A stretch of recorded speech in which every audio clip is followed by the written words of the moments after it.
agaasimaha guud ee wasaaradda gaadiidka iyo horumarinta jidadka Soomaaliland uu weheliyo gudoomiye ku-xigeenka gaadiidleyda basaska ee Horseed oo shir jaraa'id si wada jir ugu qabtay xarunta wasaaradda gaadiidka iyo horumarinta jidadka Soomaaliland ayaa wuxuu ugu horeynba halkaasi ka hadlay gudoomiye ku-xigeenka ururka Horseed waxaana uu iska fogeeyay shilalkii dhawaan ka dhacay Soomaaliland waxaana uu sheegay inaanay basaskoodu geysan wax shila marka bulshooyinka reer Soomaaliland waxaan u sheegaynaa in gaadiidkayagu ay yihiin gaadiid bad qaba waxa weeye la tisgareeyay maamulkooda dadkooda soo shaqeeyaan ay tahay si mas'uuliyad la qaadayo gaadiidka dadka population-ka qaadaya waxa weeye muhiimadda koowaad oo wasaaraddu xoogga nagu saartay waliba iyadoo aan muddo ka galgalaynay oo socodka gaabnida iyo waxa xoog ay dhib nagu ahaayeen laakiin haddana wix badan wasaaradda markaan isla eegnay waxa muhiim noqotay inaanu badbaadino nafaha dadka Ilaahay wax badbaadiya waxa weeye shilna waa imanaya meeshii gaadiidku shilku waa Ilaahay baa hayay qadarta Ilaahay cidina baaji karto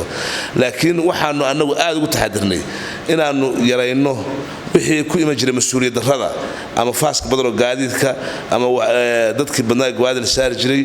waxa weeye barnaamijkaas waxa aad uga qayb qaatay wasaaradda oo nagu toorjargaraysay gawaarida kantaroolka loo istaagay waana ka xilay rakaabku saaran baa la soo celiyay ka bacdina waxaan ku khasbanaanay inaanu qaadano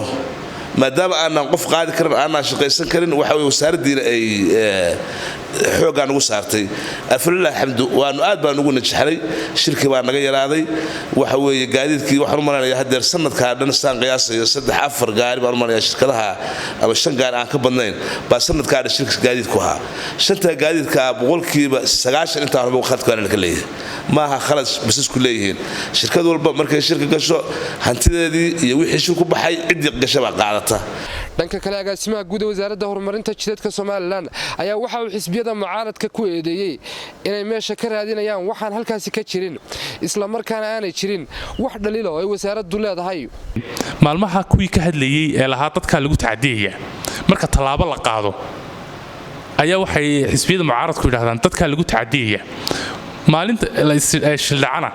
waxay oranayaan runtii muxuu ahaayay maxaa shilkii wax looga qaban waayay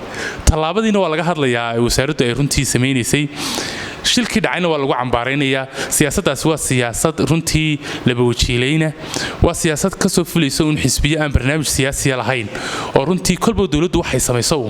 daba taagan mooye iyagu qorshe ay hayaana ma jiro qorshahoodii hore ee dadka ay u soo gudbiyeen waa kuwii ku dhacay ee lagu dooran waayay ku kale imka ay ummadda u hayaana ma jiray kolba wasaaradda wax qabatan waa inay ka daba hadlaan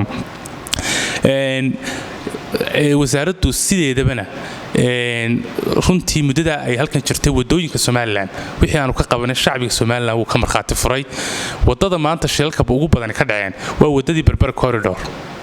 oo runtii sida loo dhisay inay casri tahay gawaarida ku soconaysana xawaare ku soconayaan marka shuruucda in la hirgeliyana wasaaraddu hadiya habeen kama fadhiisan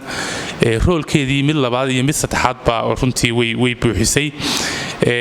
shacbiga Soomaaliland marxaati bay runtii arinta ka yihiin waxaanu la halkan doonayaa inaan runtii fariin uga faro dadka gawaarida wada oo dhan dhamaantood waxa shilalkaas oo dhan sababaya waxa xawaaraha sare qofka tuu aayar iska socdo oo uu muddo iska socdo oo iska samro wax laga yaabay Ilaahay inuu nabadgeliyaan waxba ku dhicin shilka waxa sababaya waxa weeyaan waxa xawaaraha sare ay ku ordayaan gawaarida ay wadaan dhalinyaradu iyo dadka kale ee reer Soomaaliland ay wadaan ayaa sababaya Cabdiraxmaan Yaasiin British Television-ka caalamiga Horyal TV Hargeysa